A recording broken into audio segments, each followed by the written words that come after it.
Herman born 1948, emerged in the 1970s as one of the significant producers on the Jamaican scene, eventually running one of the most successful record retail shops, the iconic Aquarius Records. In the 1970s, along with his brother Lloyd, they built one of the first state-of-the-art recording studios in the entire Caribbean region with a 24-track console.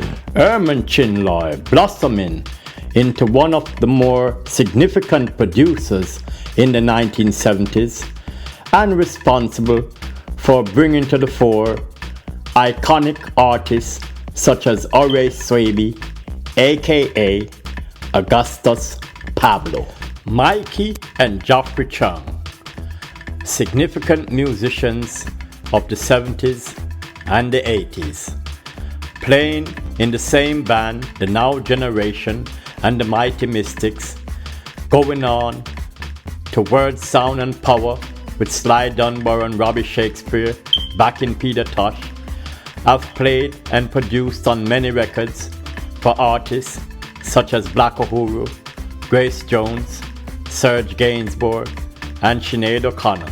Vincent Chang, migrating to the island at age 13 with his parents from Hong Kong, later became the patriarch of the food manufacturing company to be known as Tasties Patties. When he was approached with an idea of a talent contest by musician Sonny Bradshaw, he jumped at it.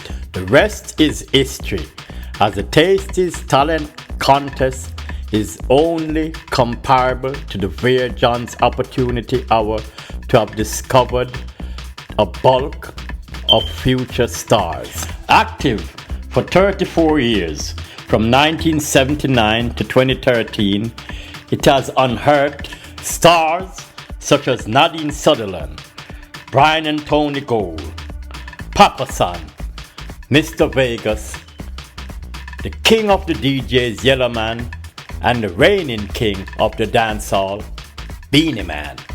And who can forget Bunny Striker Lee, a significant and influential producer of the 70s, 80s and 90s, who has produced many seminal albums such as 1000 Volts of Oath by John Holt. Now we will talk about the titans of the Jamaican industry.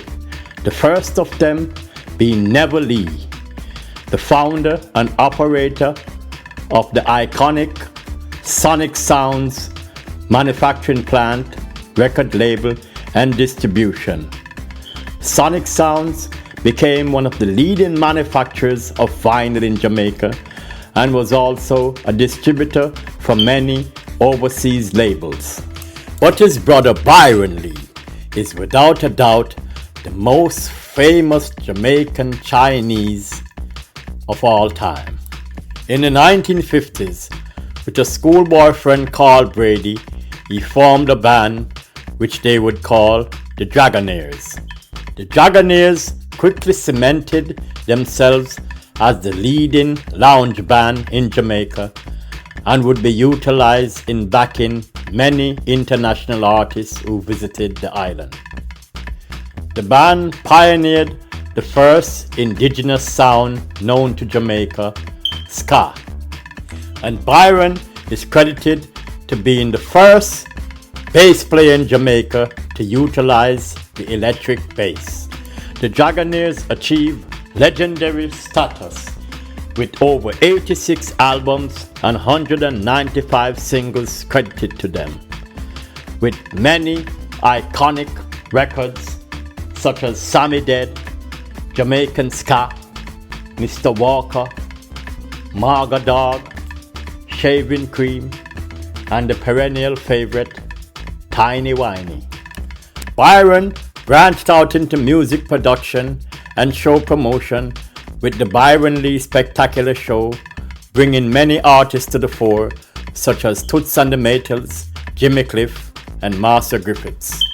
1960s, he bought West Indies Records Limited from former Prime Minister Edward Seaga and then changed the name to Dynamic Sounds.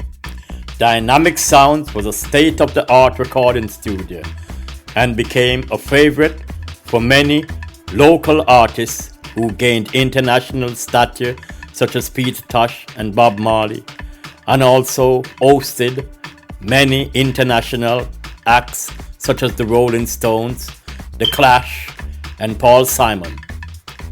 On top of that, it was the leading record manufacturer and distributor in the Caribbean, and also was the head of distribution for Atlantic Records in the region. Lee was a pan-Caribbeanist, and while all the Jamaican acts were concentrating on the indigenous sound of reggae, Lee championed the Caribbean sound made famous in Trinidad and Tobago, Calypso. The Dragonaires, a Jamaican band that was as big as any Calypso act out of Trinidad and Tobago. Lee also produced and distributed records for major Calypso stars such as Lord Kitchener and the Mighty Sparrow. Byron Lee went one step further and established the Jamaican version of the Trinidad Carnival on the island, which became ultra successful throughout the 90s up to the present time. A year before his death in 2008, Byron Lee was awarded the Order of Distinction Commander Class by the government of Jamaica. Last but not least, Vincent and Patricia Chin, the patriarch and matriarch of the largest reggae record company in the world, VP Records. VP Records had an inauspicious beginnings at East Queen Street, where Vincent and Patricia would sell used records, and with their rapid sales style built up a huge customer base. After building a sizable clientele at their Kingston base, the couple migrated to New York City in the 1970s.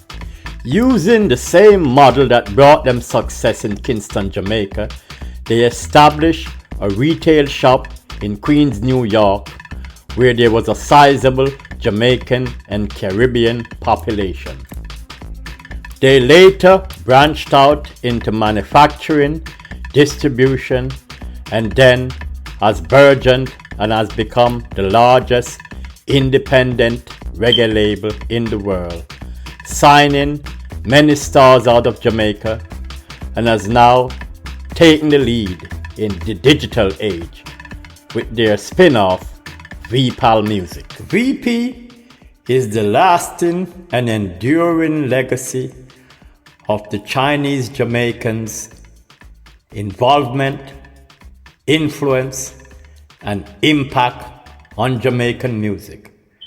VP has seen Jamaican music through all the eras of the genre, from ska to rocksteady to rockers to reggae and into dancehall. VP, one of the first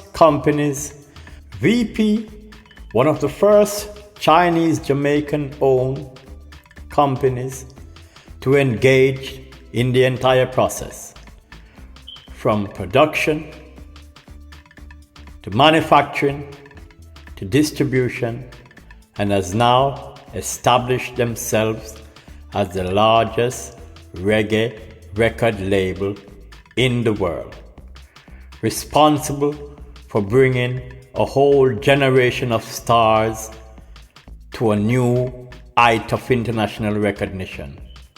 Sean Paul, Elephant Man, Kevin Licker from St. Vincent, Beres Hammond, Master Griffiths, Morgan Heritage, Busy Signal, Sizzler, and the list goes on.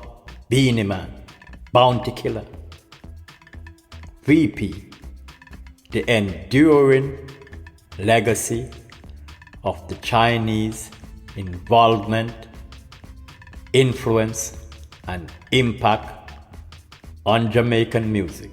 When Vincent passed away, his dutiful wife, Patricia, took up the running of the company, but has now passed it down to her sons, Christopher and Randy Chin.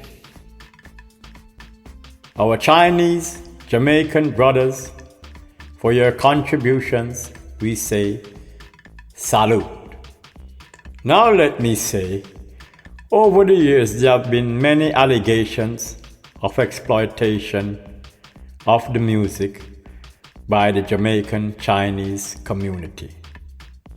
There have been talks of shadow pressing, which means that the pressing plants press the music of the producers behind their backs, and sales unreported, and things of this like. Reggae News Network says to my viewers and subscribers, if you are sure of these things, bring the evidence. Because here at Reggae News Network, there is no partiality. This is Roger Grant. Talk to you next time.